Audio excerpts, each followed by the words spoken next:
Hello everyone and welcome to Rebel Rundown, where we keep you in the loop with everything Ole Miss. I'm Maddie Grace Morris.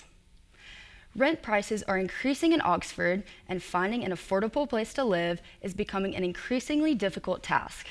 Rebel Rundown reporter Corden Jane Phillips talked to an Oxford realtor about this issue and explained how Oxford is dealing with its highest ever population. Oxford residents are facing increased living expenses compared to the last few years. Records show that the cost of a one-bedroom apartment is almost $200 higher than the national average. This is my 5th year on campus now, and it's just gone up every year, just gradually, but it's added up a lot over time. Ole Miss senior James Cox knows what the challenges of housing brings upon himself and other students alike. You know, college tuition, that's a lot, and not all of it can be paid for by everybody. And, you know, having to pay for rent and food and all of that, it just adds up, and it can be difficult for college students to live in Oxford. According to Oxford realtor Jenna Hunt, the residential housing prices are elevated. I think it does make people who are maybe in the younger demographic, who are just coming in looking for their first job out of college, it makes it a little bit harder for them to afford buying their first home. So we are seeing it. Hunt says Oxford is experiencing a period of rapid growth. Everyone loves the atmosphere that the university brings with all of the sports and just the culture that the university brings. So I definitely would count that as an amenity, but you also see all these people coming in for job opportunities that have absolutely zero Ole Miss affiliation. The housing difficulties are set to continue through the fall of 2024 as Oxford deals with its largest population influx ever. This is Edward Grimes and Corden Jane Phillips, NewsWatch, Ole Miss. On top of ever-increasing housing problems, commuting to campus is a chore many students deal with daily. And with buses seemingly taking longer than ever, how do students fill the time while they wait for the bus? Or even worse, what do they do when they miss it? Let's hear from Rebel Rundown reporter Amr Khan, who got the inside scoop from Ole Miss students. Buses late or never coming are two of the biggest issues Ole Miss students face when trying to come to classes on time. I feel like if you do miss the bus, however, you'll probably have to wait like another 30 minutes or so for another bus. You know, public transportation's not always, the best means for transportation, but it's free, so it's perfect. And if they miss the bus, many say they find other means of transportation. Since it's closed on weekends, my roommate will drive me, or I call an Uber to get to work sometimes on the weekends. It happened one time that I had an emergency to here in the university, so I had to call an Uber. Otherwise, I'll just wait for the next bus. Or give up. If I miss the bus, usually I'm just going to go back to bed. I cry and then I call my brother. Some use their time while waiting on the bus to study. It just gives me time to either review my notes, take a second to chill out, go on Instagram, scroll. It's not a big deal. I normally can wait it out in worst case scenario. Bus driver Alexandria says she always tries to help students who are stranded. If we have buses or if we have a route that has multiple buses, usually we just keep going. Somebody else will catch them in the process. If you're close to a bus stop, we'll just stop and pick you up. While many are frustrated, they still say taking the bus is better than the alternative. It helps to get on campus rather than parking and the struggle of finding a parking spot. While there are new buses on weekends for game days, there are no developments for new buses on weekdays. So as it seems, students will have to make do with the bus service as it is. Where to go for help at Ole Miss as an international student? Well, we have the place for you. Rebel Rundown reporter Amr Khan sits down with international student advisor Bill Elliott in an exclusive interview to explain how he can help.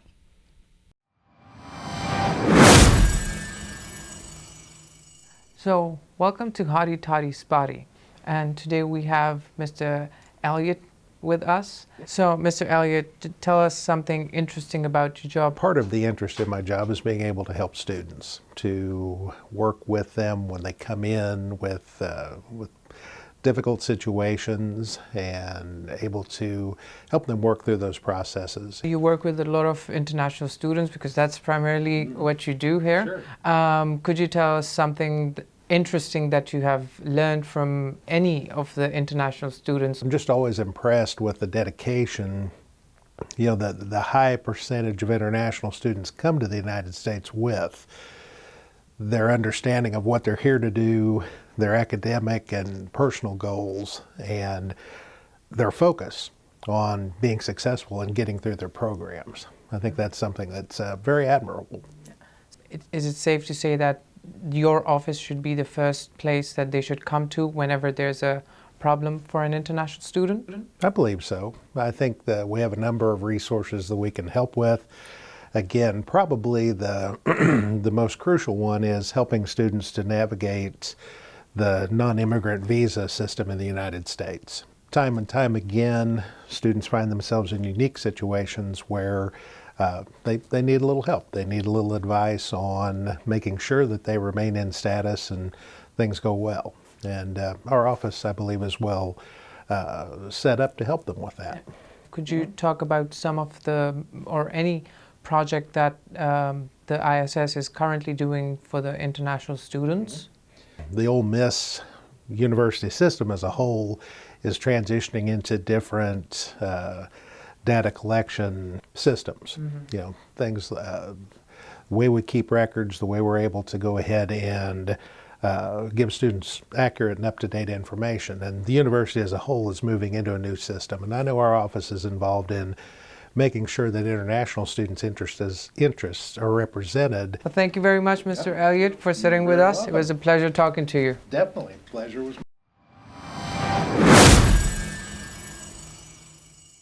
Ole Miss football is in the middle of a crucial stretch in the season, having split their last 2 games against Kentucky and South Carolina with a looming trip to LSU. Rebel Rundown reporter Edward Grimes breaks down the team and how fans are in a frenzy with this crazy SEC season.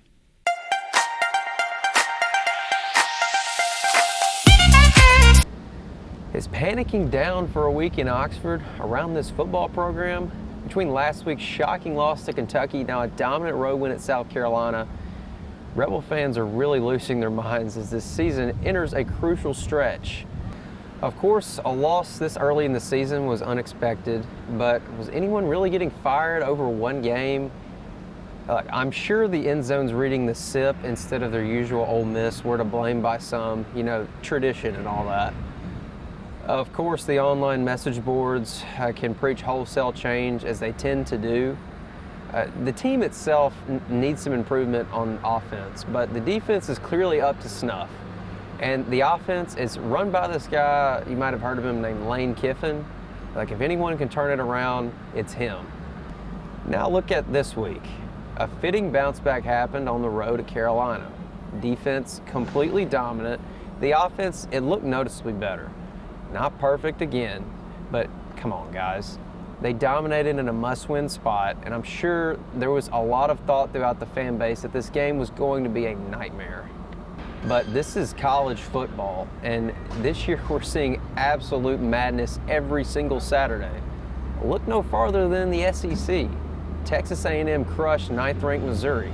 Then Arkansas upset number 4 Tennessee, and the fans rushed the field in Fayetteville. And oh my goodness, I'm sure you all saw it, but the number 1 team in the country, the Alabama Crimson Tide, they fell to the Vanderbilt Commodores in Nashville. Vandy, over Alabama. When does this ever happen? Their fans, the couple of thousand that show up, of course, because it's filled with Alabama fans, they took to the field as well, tore down their goalpost, carried it 3 miles down Broadway in Nashville, and then threw it into the Cumberland River. If you want to know just how shocking Vandy beating Alabama was, check out Lane Kiffin in the postgame on Saturday. How many timeouts does Alabama have? One left. They had all 3 a few minutes ago. They have 1 left, 1:18. All right. Sorry, this is like a once-in-a-lifetime thing going on. Better watch, you're not going to see it probably ever again. What was the question? With that being said, this upcoming game at LSU, it carries with it some massive ramifications. They want to keep the season on track and continue a playoff push. go win the game. Going down to Tiger Stadium, it's been a house of horrors for Ole Miss since their last win all the way back in 2008. I was 7 years old, by the way. But it's a game that they're favored to win.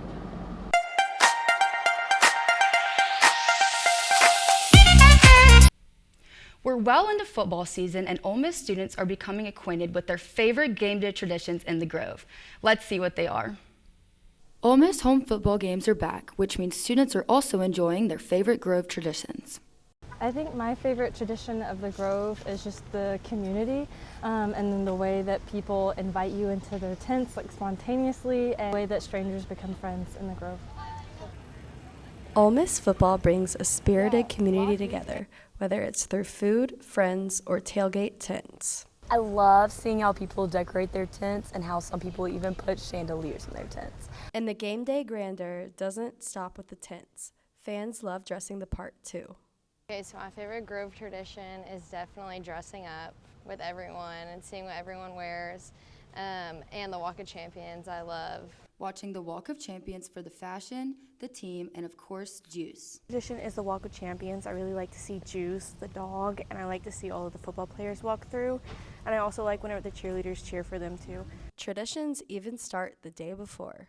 My favorite Grove tradition is Trash Can Friday and how excited everyone gets when they come to campus on Friday and seeing all the trash cans and knowing there's about to be a fun game the next day. Ole Miss wouldn't be the same without the Grove, and the Grove wouldn't be the same without these timeless traditions. Hotty toddy. Well, my favorite tradition of the Grove is definitely dressing the part, and if you love fashion like me, you're in luck. Next, we have some insight into the 6 most popular fashion trends to be on the lookout for this season. Hello everyone, and welcome back to the Fall Fashion Forecast. I am Ellie Thomas. And I'm Maddie Grace Morris, here to keep you updated with what the Ole Miss girls are wearing this fall season. Number 1 on our list is the classic cardigan. Whether going to class or dinner on the square, cardigans are a staple transitional piece from summer to fall. From adding pops of color to their wardrobe or elevating a basic look, Lily Sinner, Caroline Cavett, and other Ole Miss students show just how easy it is to style a cardigan in their fall wardrobe. Dark denim is next on our hot fall trends list. Now, denim can be worn on any season, but this rich color is all the talk this fall. Senior Kaylee Jackson cheers on the Rebels in dark denim, paired with her favorite game day pins. Another trend we've already seen everywhere this season is tall boots. They can easily adapt to any outfit, making them a go-to choice for any fall occasion. Mia Normand and Elena Donovan show off their tall boots for game day. Falcon Hudson and Caroline Ducharme pair their tall boots with denim skirts, creating a stylish combo. We have seen sneakers all around town this fall. From Veja to Adidas and even Golden Goose, these sneakers can be dressed up or down. Camille Carr pairs red and blue with her sneakers, and Mia Post spends her off weekend in Memphis with her Adidas sneakers and concert outfit. Statement jewelry is another key trend for fall. From chunky gold bracelets to colorful stone necklaces, it adds a bold flair to autumnal outfits. Anna Blake Reed combines pearls, a rosary chain, and mixed metal rings to enhance her chic game day outfit. Margaret French goes the colorful route with pink and blue stone necklaces paired with everyday gold jewelry. One of our personal favorite trends this season is the bold addition of funky textures and patterns. Leopard and sequin are all the rage this season and can make any casual or going outfit stand out. Freshman London Montgomery shows off her sequins on game day. 3 sophomores are wild about animal print, and Ruth Emmerich embraces fall with her houndstooth blazer. And that's all we have for the fall fashion forecast. Thanks for tuning in, and we'll see you next time. Hotty toddy. I definitely want to incorporate these trends into my wardrobe this season, but sometimes I just want to grab my favorite sweatpants and watch a movie on my couch. Next, we break down what new options Netflix has to offer this fall. October is here, and Netflix has some exciting movies that will be arriving this month. With it being October, we can expect to see some horror films that will be arriving, but there's also a great lineup filled with action, comedy, and romance that would add variety to give you, your friends, and family a lot to tune into.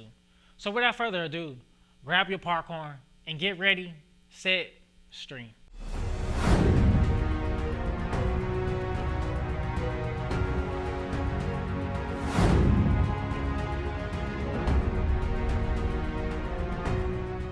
Since we are in the month of October, let's start out with something spooky. I personally am not a big fan of horror movies, but thankfully, this is not about me. This is about Michael Myers and his arrival to Netflix and his movie, Halloween. We're here to investigate a patient that killed 3 innocent teenagers on a Halloween in 1978. Halloween was released in 2018. Now, this film was shot 40 years after Laurie Strode survived a vicious attack from the monster on Halloween night. Locked up in the institution, Myers manages to escape when his bus transfer goes horribly wrong. Although I'm not a fan of horror movies, this one is filled with a lot of thrilling scenes, so in the spirit of Halloween, make sure you add this film to your list of Halloween movies to watch. Let's transition to something a little less scary. But if you are a fan of music, 8 Mile will be making its arrival to Netflix in October as well. This movie is about a young, aspiring rapper from Detroit played by Eminem. This movie focuses on his struggle with poverty, family issues, and self-doubt as he tries to break into the competitive world of hip-hop. One of my favorite movies that's arrived to Netflix, so definitely be on the lookout for this one. Moving on to action. Bad Boys Ride or Die that was released this year in 2024 is the 4th movie in the Bad Boys series. This action-packed film follows Miami detectives Mike Lowry and Marcus Burnett as they become embroiled in a conspiracy involving their former captain who is accused of corruption. This film is filled with amazing action scenes and humor that we normally expect from this action comedy franchise. Oh, city, city, bang, bang. I would definitely be watching this movie once it arrives to Netflix. So, Netflix has a great lineup for you coming this fall. So kick your feet up and get ready, set, stream.